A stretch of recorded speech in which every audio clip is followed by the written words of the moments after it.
So, this video is about sacred plants and sacred trees and the beneficialness and the importance they mean to humanity and to Gaia, this planet.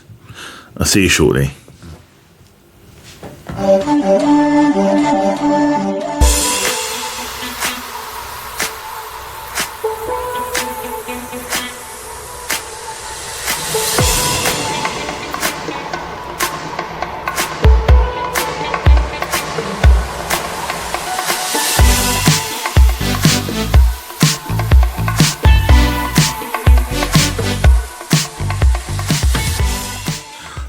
So welcome back. My name is Sage. I'm from Karnak Holistics, where we learn together and we grow together in the sight of God.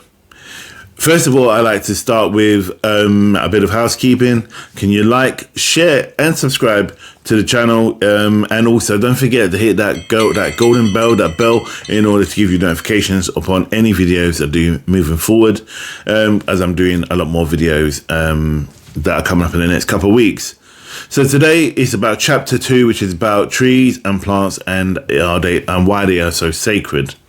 So let's just jump right into it, and I'm not going to hold back. I'm just going to open up and speak about these important aspects of our existence and our relationship with these sacred trees and plants.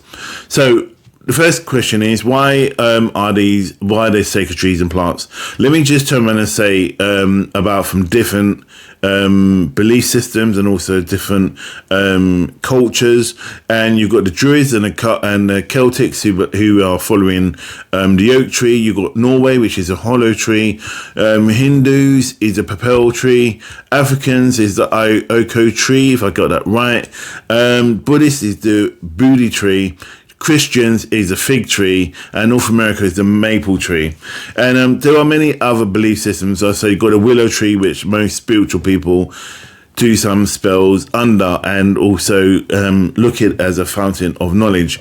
And I'll cover that about doing spells and things like that when it comes to trees and having the importance, especially when it comes to being so sacred.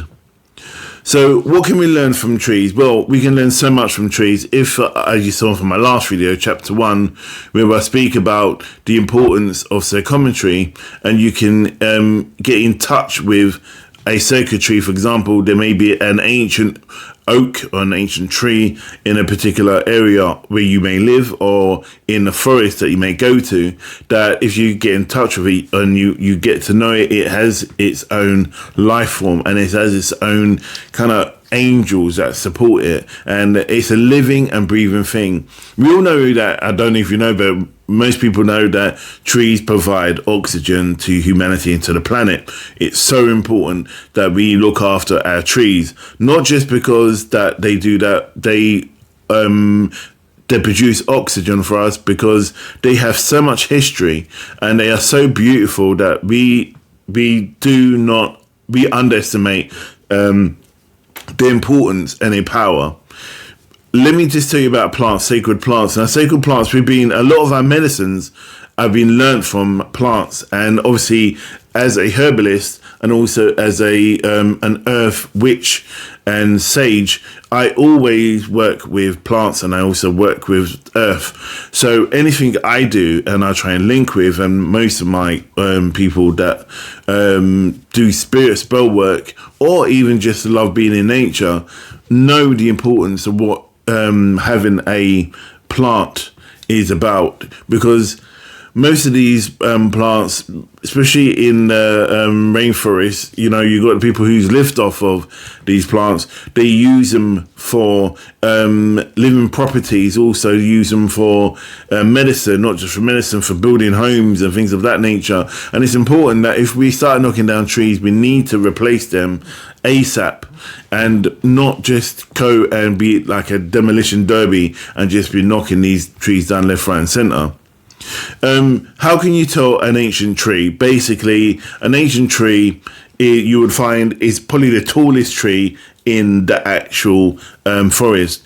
And if you can't find you can't measure the highest tree, you can look for a tree that has 7 branches, of 7 big branches there, because the 7 is obviously the archangels, the 7 archangels, and that's a spiritual number. The other number is 3. The numbers to look at, if this 3 really strong, for example, strong roots, that's the shade that is very spiritual. All trees are spiritual, but you've got ones who is like the granddaddies or the great noble ones in the actual forest that everything evolves around, and almost kind of like it has its own presence. And as I said, all living things have some form of life form, and therefore would have some form of angel attached to it. So when you're removing, or you want to take a bit of the tree, I would advise, look on the floor. If something's fallen from the tree, then the tree's given up that part of itself. If you need to do a spell, please give an offering down to the tree, or just simply ask the tree and wait for its response. And if it says no, don't take it. Do not take it. If you feel it's not right, don't do it, because it will backfire on you. Trust me, I've known so many people that have just gone and said, well, I'm spiritual and I'm a witch or a wizard, and I've just gone and they've taken a tree and taken parts of the tree, broken off branches, and they've used them either for wands or used them for some kind of grounding tool or something like that. And what's happened is it's done the reverse of what it is. And then I've gone in and said, well, you've not honored that living entity. For example, how would you like it if you're walking down the street and then someone needed your finger and they just broke the finger off and then just went or walked away with it? I know it sounds really outrageous. It's the same bloody thing. So have some respect when you do it. You know, obviously, if someone says you cannot break your finger and take it, you're going to say no. But it's the same thing. But if your finger's falling off and you don't longer need it, there you go. And it's the same with clothing. So the other thing I want to point out is, do all trees have spirits? And as I mentioned earlier on, yes, every living thing has spirits, from dogs to cats to whatever. Everything in that in a forest and any form of greenery has an earth energy, has some earth spirit looking after it, guiding it, giving it the protection and the love and tending to it, just like we tend to ourselves, and we have guides and so on and so forth. So it's so important that we do trust and believe and follow the right way of respecting the trees, because it's important. I want to speak about offering, because I put here, can we place offerings at the tree? Yes. If you want to do a spell, and for example, you go into a forest, and you're going for a walk, and you see an oak tree, I sometimes lay down coins, sometimes I'll put down fruit. Mainly I'll go with water. So I'll go with blessed water, and I'll bless the tree. And I won't bless the tree itself unless it asks me to, or I lay it at the foot of the tree. And that's respect, you know, because it's a mutual way. If you're a wizard or a witch, you must always honor and respect that living entity, because you're not any better than they are. And if anything, they've been here before you have been here. So it's important that you do respect that tree or the plant that you're going to use. The same when I walk in nature, and I always remove my shoes when I walk on grass. And it is so powerful. I remember one time I done a meditation. I went to heaven, and this is where I got this walking meditation, and I removed my in my mind, which was spiritual shoes. It's a long story, but just stay with me with this. And I was walking on the grass, and every footstep I had on the grass, I felt its living organism, and just connecting with my soul. The other thing you can do when you're, if you've got problems and you're struggling and you need cleansing, 2 things you can do with an ancient tree.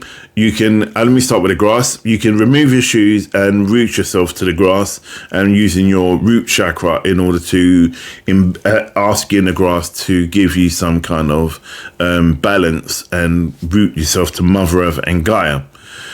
The other thing is, if your chakras are all over the place and you struggle and you can't get it aligned and you are struggling with that, one of the things I do is that I'll go to the tree and I'll hug the tree and I'll just open my chakras and just go, you know what? My body and my soul is in your hands. Please teach me, guide me, cleanse me, and you feel it expanding and it wrapping itself, the tree wrapping itself around you and giving you the love that you need. The other thing is, I wanted to say is that should you take something and bring it home with you, as I think I've said this already, no, unless you get the approval, because, you know, it's, again, I'm not going to go over that. It's a living thing, because it is. I want to talk about trees and dark magic. If you see items at the foot of a tree, whether you know it's for a positive thing or whether you know it's like for a positive spell or for a dark spell, you leave it alone. The other thing, like, I don't know if you know, there's a saying is like when you go to a wishing well and you see coins in the bottom of the well and you say you're there, you're not to remove the coins because that's somebody's wishes. And though you take it, you're not breaking their wish. They will get their wish quicker in a way. But the negativity will fall on you, and that's the karma. So, you know, simply just don't bloody do it. It ain't even worth it. The other thing, if you do, you know what, you'll just clearly don't respect it, and obviously it's going to just come back on you, and you're going to learn. There's so many stories I can tell you about what could go pear-shaped in your life because you've broken a code. The other thing is the history of the hanging tree. So if there's a dark tree, for example, if you know there's a tree which there were bodies being, we call it a hanging tree. So where people used to be hung from in the old days, if you see a tree which has been burnt, if you see a tree which is near a graveyard, if you see a tree which is being struck by lightning, all these trees are negative.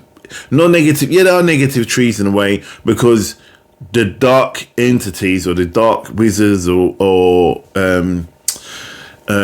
witches who do black magic in that sense will use those kinds of energies in order to do their bidding. So don't go and do it thinking you're the bee's knees and thinking, there's a hanging tree, so I'm going to I don't know, and there's an offering there and you're going to go and take it, because you don't know what they're doing. They could be putting an offering down in order to help that soul to transition into the afterworld, or to get that link better, stronger for the tree to let them go. So, you know what, just don't touch it, just leave it. And I've seen so many people who thought they're the big I am, and they just think they can just take it and thinking, doing other people a service when you're not. Trust me. The other thing is, if you remove an item, what should you do if for example you've removed it and then you've seen this video and the thing's sitting in your house? Blatantly, to me, to be blunt, bring the thing down back, go and put it back in its place ASAP, because obviously if you've seen this video and then you've done that, or if you come across it and you've forgotten and then something triggers you, it's them telling you, put it back. You know, it's like Gaia saying, you know what, put the thing back. So don't turn around and go, I'll bring it back next week or whatever. You know what? Just do it. Just bring it back. And I'm not joking. It is so serious. It is so serious that how bad things could be. And I've known people who have broken legs and people who have caused harm to themselves. And there was one guy I came to me, and I knew just by what his problems were. He had lots of problems with back pain, a lot of back pain. And what he did, he leant against a tree, or went to sleep on a tree, and then as he leant back, he leant against this. It was like a symbol, like, you know, like a pentagram, but it was placed on a tree. He took it out and threw it away. Then he leant on there, and then 2-3 days later, he said he had a severe back pain. He came to me, and the minute I was doing Reiki and healing on him and Kundalini, I could see the symbol, and they showed me the tree. And I said to him, "Was you by a tree, a massive tree, and you moved something from the tree?" He goes, "Oh yeah, I was laying against the tree, and there was this like star thing, and I just removed it." And I goes, "You know what? Where is it now?" He goes, I think I just threw it away, but it's still there, but I've just removed it." I goes, "Go back and put it back where you put it. Put it back in the same place you put it, because that's the pain." And I said to him, I pointed on his back, it's his lower back, to halfway, and that's where the symbol was at his lower back. So, you know what? Whether you believe this or you don't, you know what? Just because you don't believe it doesn't mean it's not true. So I'm just trying to tell you, I'm trying to warn you. So, warning, done. So, that's the end of my video and what I wanted to speak about, sacred trees and plants. Nothing in depth, I just wanted to just do a rough reference, really. And then I'm going to do a series of videos based upon various chapters about different things concerning sacred and spiritual. So, I'll see you in the next video. You know what? Keep safe, stay strong, and stay blessed. And I'll see you in the next video. Namaste.